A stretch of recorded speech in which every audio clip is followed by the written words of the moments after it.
Hey, True Believers. Chris Mack coming at you with Free Comic Book Day, Suicide Squad, King Shark, Special Edition.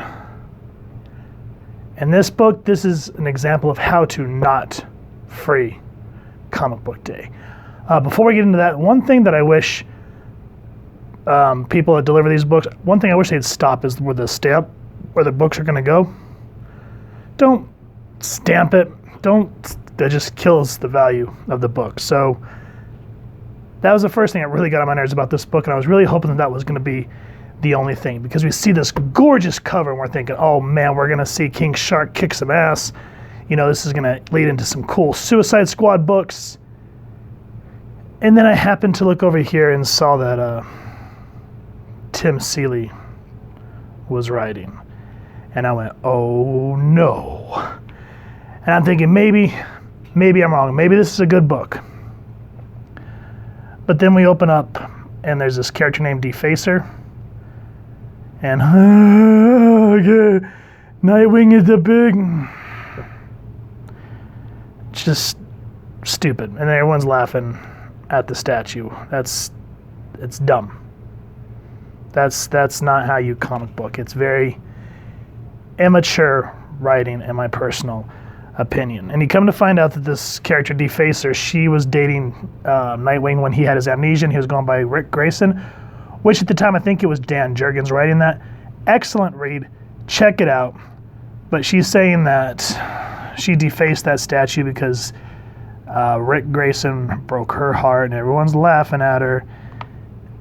And again, I don't mean to be mean, but if this is supposed to be a book that's supposed to be like a come on for the Suicide Squad movie, or this is supposed to kind of lead movie watchers into the comic, this is not a good one, because it shows everyone sitting around for group therapy. And then we see that King Shark kind of tries to befriend her, and she's just a real bitch to him. Well, I appreciate the information, Mr. Shark, but honestly, I'm not a real big animal person. City girl, born and bred. So just leave me out of your Wild Kingdom episode.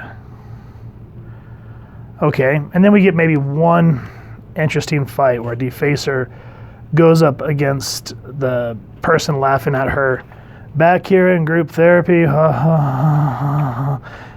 Now, one thing I don't understand is she's in Belle Reve prison for defacing a Nightwing statue. I thought Belle Reve was supposed to be a prison for like super villains, so I don't understand why this wannabe emo character is in Belle Reve prison for that and has a bomb implanted in her neck.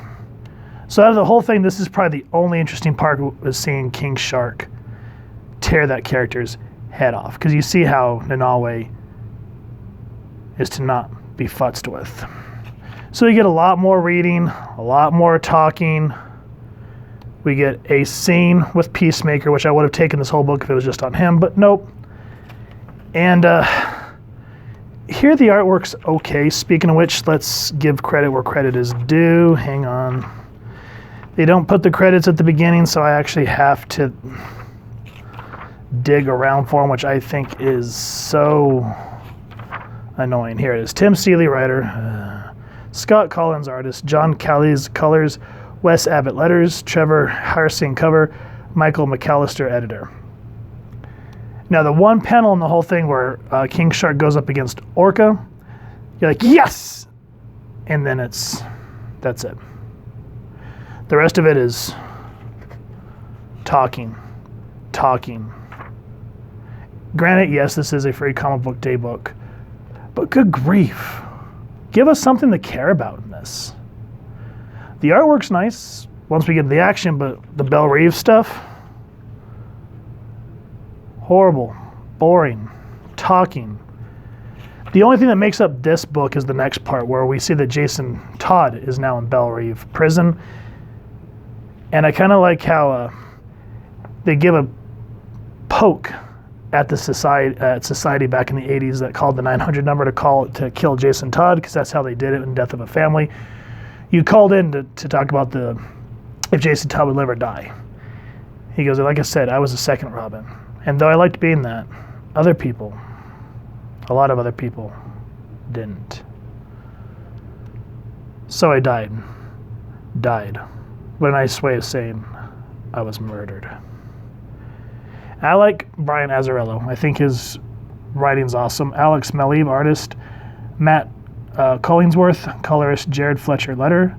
Big C. Matthew, assistant editor. Mike Cotton, editor. So you kind of get a condensed backstory on from how Jason died at the hands of the Joker to how he came back as the Red Hood and how he survives here at Belle Reve Prison, how everyone knows that he's the Red Hood. So all these different inmates, including the Penguin, wants to take him out. And it kind of reminds me of the Rorschach scene from Watchmen where he just starts to beat the crap out of everyone. I love the artworks, very dark and gritty. Love the terrified look on the Penguin's face. That's great. But then it breaks down to him talking to Amanda Waller. Sitting and talking, yes. Boring, can be. But Brian Azzarello knows how to grab your attention. And Amanda Waller's not giving him all the information because she actually starts calling him Boy Wonder, which leads Jason to see that she knows more than she's telling. So again, this is a teaser for another book called Suicide Squad Get Joker. I would say if you can find this book, it's semi-worth it for the Brian Azzarello part. If I'm saying his name wrong, feel free to make fun of me down in the comments. But the Tim Seeley stuff with King Shark, this was a freaking disappointment. I was hoping this cover, you're thinking we're going to see some really kick-ass stuff in here with King Shark and maybe he's running along with the Suicide Squad. No, it's about this obnoxious character named Defacer, and we get some backstory and some reading and some very bad 90s style jokes. It's just, excuse me, just obnoxious. I'm really disappointed. When I was up to this point, I was like, shit, can we throw this book and get a good writer and go over Peacemaker? But no.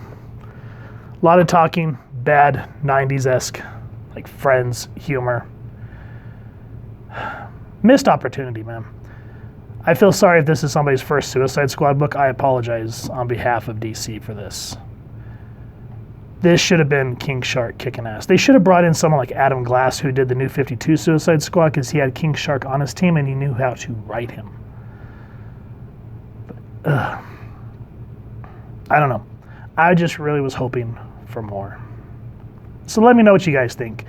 If you've enjoyed this book, I would say first and foremost, please support your local comic shop and see if they have any of these free comic book days books left over. Sometimes they do, sometimes they don't. It's hit or miss, or you're going to probably have to go to secondary market because after that, it's hard to find these free comic book day books. So I will be hanging on to it, but I just wish that this was more awesome.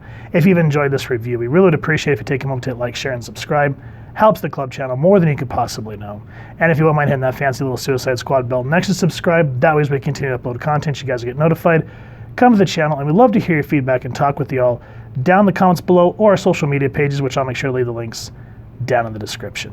So with all that said, I hope you all continue to have an absolutely amazing day reading, and happy hunting, true believers.